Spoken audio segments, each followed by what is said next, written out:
On a trouvé, à chaque fois qu'on a fait des ateliers, surtout quand on a fait des séances où chacun devait donner ses idées, on a trouvé que tout le monde était très participatif. En fait, il y avait beaucoup d'enthousiasme, ils avaient tous une idée.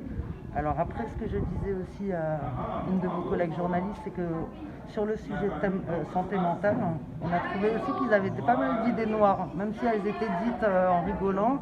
Ça parlait beaucoup de mort, dans les idées de fin, c'était limite tout le monde meurt à la fin. Donc nous, on a essayé aussi d'expliquer aussi comment ça pouvait être un trouble mental, que ça pouvait être passager, comment on pouvait aussi trouver des issues positives dans leurs histoires. Du coup, ils se sont mis un peu à changer de façon de faire et à dire ah mais c'est vrai que un tel, par exemple Greta Thunberg, c'est vrai qu'elle a le syndrome Asperger, mais que quand même ça l'empêche pas de faire des conférences devant le monde entier ou d'avoir sa place.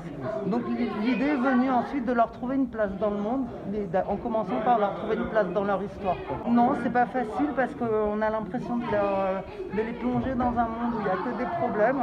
Maintenant, ça répond aussi à une réalité, c'est qu'il y a de plus en plus de jeunes qui sont atteints de troubles mentaux. Alors quand on dit ça, c'est aussi expliquer ce que c'est des troubles mentaux. C'est pas forcément des maladies lourdes où on imagine. Souvent, ils associent ça à des troubles physiques d'ailleurs. Parfois, on a dû bien faire le distinguo entre santé mentale, santé physique. Un handicap physique, c'est pas pareil. Mais derrière, c'est quand même pas des sujets très faciles.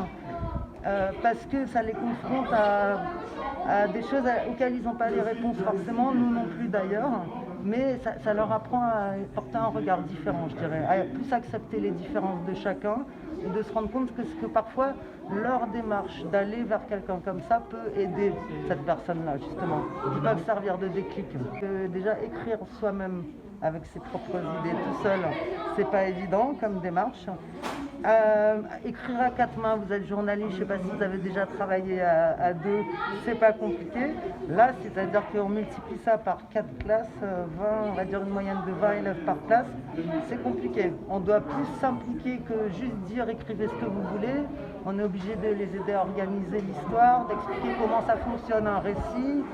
Même pour les dessins, mon collègue Thierry Bergam, il doit aussi dire un peu quelles sont les scènes qu'on doit mettre en valeur pour que ça représente bien l'histoire. Donc c'est un travail qui demande beaucoup d'accompagnement, mais à la fois que nous on aime faire, parce que déjà on aimerait bien trouver un moyen de faire que les enfants lisent plus. Et s'ils écrivent et qu'ils voient comment on construit du début à la fin et que ça les valorise, on pense que ça peut aider à ouvrir l'esprit sur la lecture, de se dire en fait si je lisais plus, j'aurais plus d'idées pour nourrir des histoires.